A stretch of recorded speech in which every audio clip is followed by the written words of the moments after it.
పాత్రికేయ మిత్రులందరికీ కూడా నా హృదయపూర్వక నమస్కారాలు తెలియజేసుకుంటూ, గడిచిన కొన్ని రోజులుగా చంద్రబాబు నాయుడు గారి ప్రభుత్వం ఈ రాష్ట్రంలో ఉన్నటువంటి జిల్లాల పునర్విభజనలో భాగంగా ఏవైతే అభ్యంతరాలు ఉన్నాయో అవన్నీ కూడా 30 రోజులుగా లోపు తెలపండి అని కోరుతూ ఒక గెజిట్ నోటిఫికేషన్ ని ఈ కూటమి ప్రభుత్వం విడుదల చేయడం జరిగింది.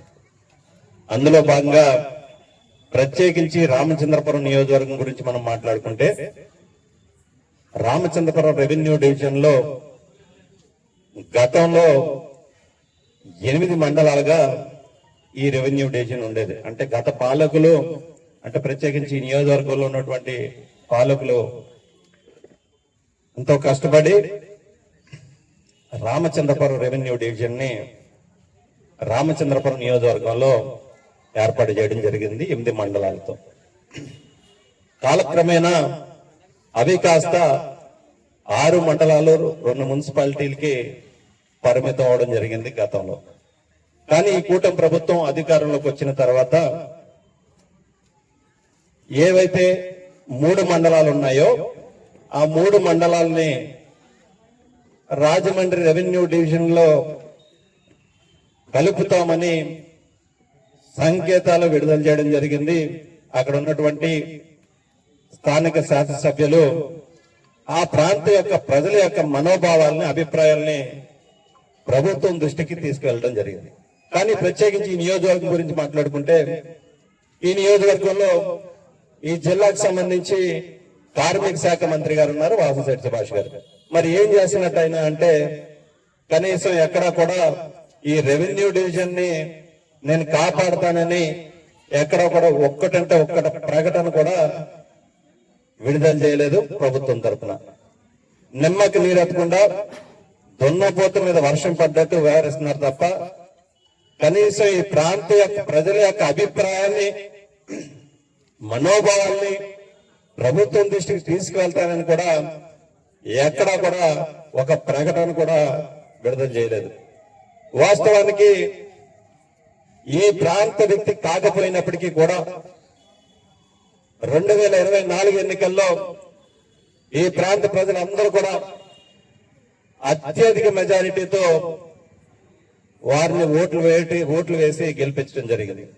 కానీ ఏనాడైనా చూస్తే ఎక్కడ కూడా వ్యక్తిగత అభిప్రాయాలు, ఆరోపణలకే ఆయన ప్రాధాన్యత ఇచ్చారు తప్ప ఈ ప్రాంతానికి సంబంధించి, ఈ ప్రాంత ప్రజల యొక్క అభిష్టానికి సంబంధించి ఏ రోజు పరిపాలన చేయలేదనేది ఈ సందర్భంగా మీ అందరూ కూడా తెలియజేసుకుంటున్నా. అందులో భాగంగానే ఏవైతే 3 మండలాలు ఉన్నాయో ఆ 3 మండలాలు కూడా రాజమండ్రి రెవెన్యూ డివిజన్ కి కలపబోతున్నారని ప్రభుత్వం సూచనాప్రాయంగా తెలపడం జరిగింది.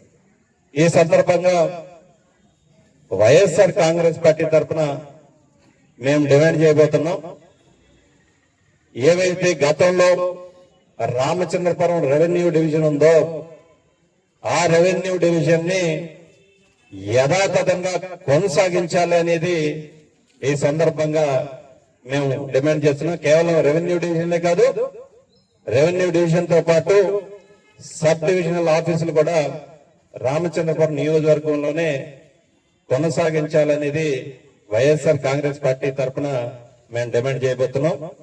ప్రభుత్వం 30 రోజులు గడువు ఇచ్చింది కనుక, ప్రజల యొక్క అభిప్రాయాలను తెలపనుంది కనుక, ఈ ప్రాంత ప్రజల యొక్క అభిప్రాయాలని, మనోభావాల్ని ప్రభుత్వం దృష్టికి తీసుకువెళ్లాలని ఈ నెల 12వ తారీఖున revenue division, Ramachandrapuram revenue division ని, సబ్ డివిజనల్ ఆఫీసులని కూడా ఎక్కడే కొనసాగించాలని కోరుతూ రామచంద్రపురం మున్సిపాలిటీ ఎదురుగుండా ఒక కార్యక్రమాన్ని నిర్వహించబోతున్నాం. ఈ యొక్క కార్యక్రమానికి రామచంద్రపురం నియోజకవర్గ ప్రజలందరూ కూడా, వివిధ ప్రజా సంఘాలన్నీ కూడా సహకరించాలి. మీ తాలూకు అభిప్రాయాలను కూడా సంతక రూపంలో మేము సేకరించి ఈ డిమాండ్ ని కూడా గౌరవ కలెక్టర్ గారి దృష్టికి జిల్లా కలెక్టర్ గారి దృష్టికి రిప్రజెంటేషన్ ఇస్తూ ఖచ్చితంగా రామచంద్రపురం రెవెన్యూ డివిజన్ ని సబ్ డివిజన్ కార్యాలయాల్ని యథావిధిగా ఏవైతే గతంలో ఉన్నాయో అవన్నీ కూడా యథావిధిగా కొనసాగించాలని ఒక కార్యక్రమాన్ని నిర్వహించబోతున్నాం. అధికారంలో ఉన్నటువంటి మంత్రి ఎలాగో ఈ ప్రాంత ప్రజల యొక్క అభిప్రాయాలని పట్టించుకోలేదు కాబట్టి ఒక ప్రతిపక్ష పార్టీగా ఈ నియోజకవర్గంలో ఉన్నటువంటి ప్రతిపక్ష నాయకుడిగా ఖచ్చితంగా ప్రజలకు అండగా నిలబడాలనే ఉద్దేశంతో ఈ యొక్క కార్యక్రమాన్ని చేపట్టబోతున్నాం. ఈ యొక్క కార్యక్రమానికి ప్రజలు, ప్రజా సంఘాలు, మేధావులు అందరూ కూడా పూర్తిగా సహకరించాలని మీ అందరు కూడా మరొకసారి కోరుకుంటూ సెలవు తీసుకుంటా ఉన్నారు.